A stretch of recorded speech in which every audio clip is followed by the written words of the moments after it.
thought we'd take a look for those people, again, who are not really familiar with firearms or may have inherited a firearm that they don't understand what it is, at the different action types on rifles. We're going to start with a couple of the oldest types, even though these rifles may or may not be especially old. This particular rifle is a Ruger #1, chambered in .243 Winchester, and it's referred to as a falling block. Now, falling blocks have taken many forms over the years. There might have been a side lever here, as in the old Remington Hepburn. Sometimes the trigger guard would pull down. In the case of the Ruger #1, you have this finger lever here, and if you watch, the breech block comes down to expose the chamber, and in the case of the Ruger #1, it will also eject the empty cartridge, so you don't have to worry about fishing it out of there. Most falling block rifles do not eject the cartridge, but this particular one does. The next old rifle action I'd like to cover is the lever action. Now, this particular model is a Winchester model 1892. It's chambered in .32 WCF, which is short for Winchester centerfire, or it's called .3220 today. This particular model is a first year of issue.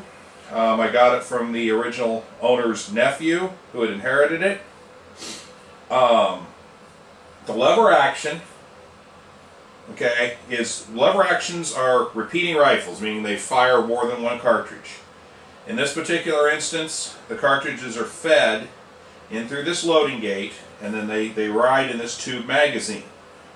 Now, for this reason, you always want to use flat nose bullets with this, because the point of the bullet behind can set off the primer of the cartridge in front in the magazine.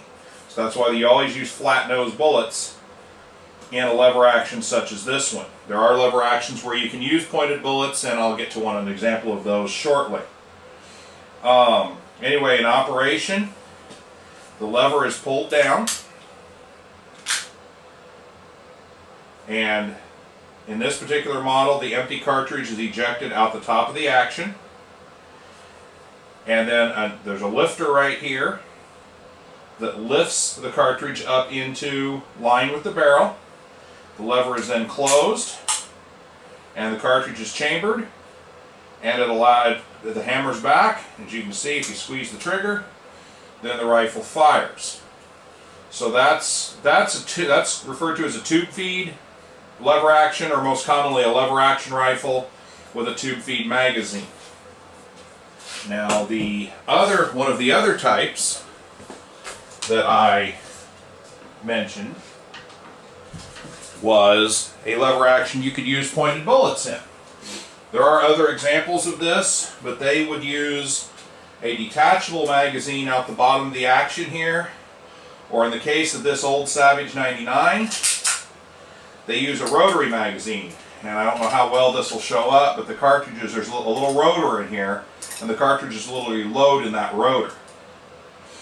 Okay? For that reason, the cartridges aren't riding nose to butt, so you can use pointed bullets. This particular example is a Savage model 1899, and these were built up through, I believe, 2004 or 2005 in different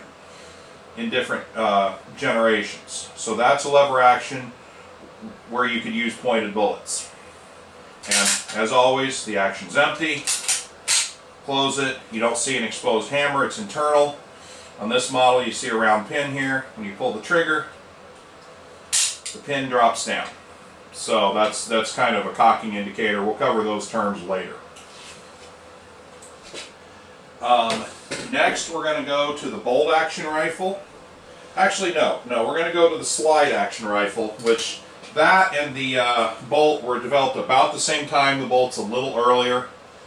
This particular model, they call it, the technical industry term is slide action, but actually this is more commonly referred to as a pump action. It gets its name because you pump the action, you pull it back and slide it forward.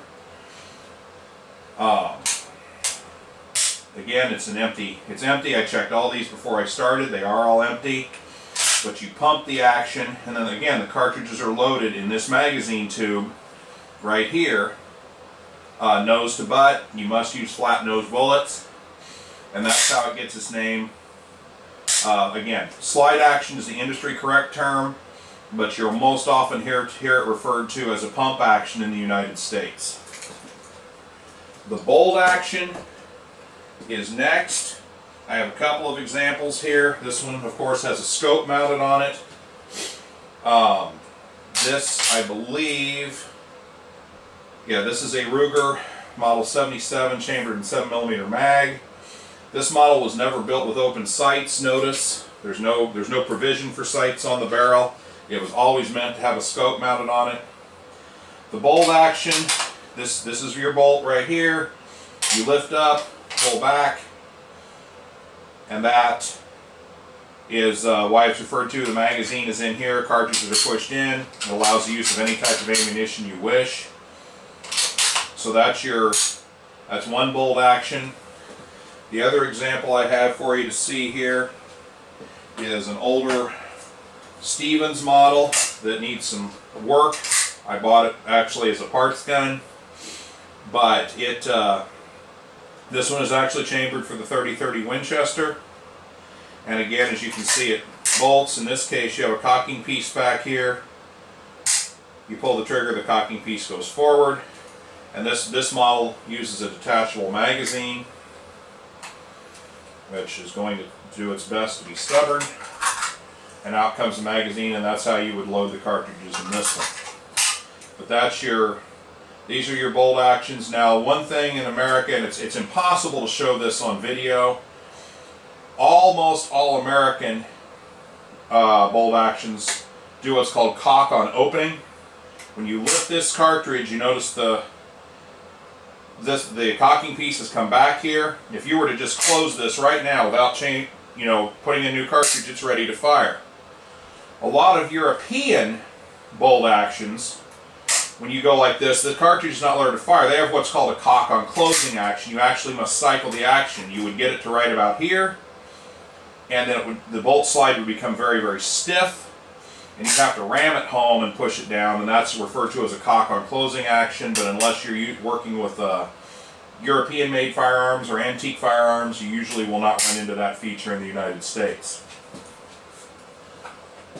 Lastly, we have probably the least common type for hunting is a semi-automatic action. That's one where the action cycles on its own. When you fire the cartridge, it ejects the empty and loads a new one from the magazine. Again, there's two different types of semi-automatics. Here we have an old Winchester model 1910. This one,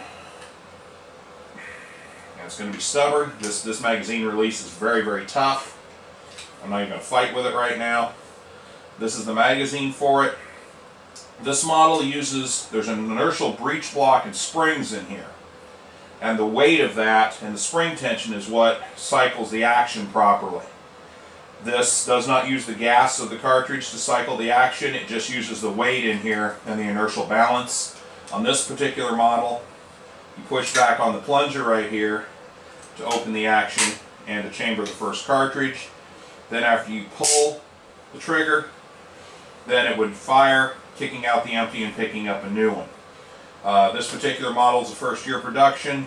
It's referred to as the guard gun because of its short length. Again, it is a model 1910 Winchester, and it's inertia operated. The other type is much more common. It's the gas-operated semi-automatic. This particular model is a Remington 740 Woodsmaster. It belonged to my late grandfather. This rifle does not get fired often. It has a detachable magazine that loads here, and this uses gas. It bleeds some of the gas off through the action to cycle it and to recoil the cartridge. And that's another type of semi-automatic. This rifle was made for hunting and was made in the 1950s. And then lastly, the one that's pure gas operated is the one that everybody loves to hate. or the AR type rifle. This one uses the gas to cycle the action. I chose this particular model so that you can see it. The gas is siphoned off as the bullet's going down the barrel through the gas tube, and the gas pressure comes back, and it actually cycles this action open. As you can see, it pulls it back, and that's what cycles your action. Again, this is a semi-automatic. This is gas operated. This is an AR-15, and this is the one that all of your legislatures and all your people who don't like firearms are trying to get rid of. And that is your gas operated semi-automatic rifle. And hopefully that answers any questions you have about your action types. There are other action types out there, but they're all antiquated, and most people who would have one of those are going to understand what they are. There are break action single shot rifles, and for this I'm going to use a shotgun to give you the idea.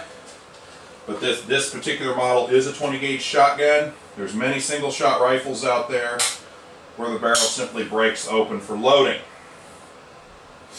Okay, and this, instead of being chambered for a shotgun shell, is chambered for a rifle. And on this particular model, you close it, and then you have to pull the hammer back manually. So that is another common type of rifle action that you might run into.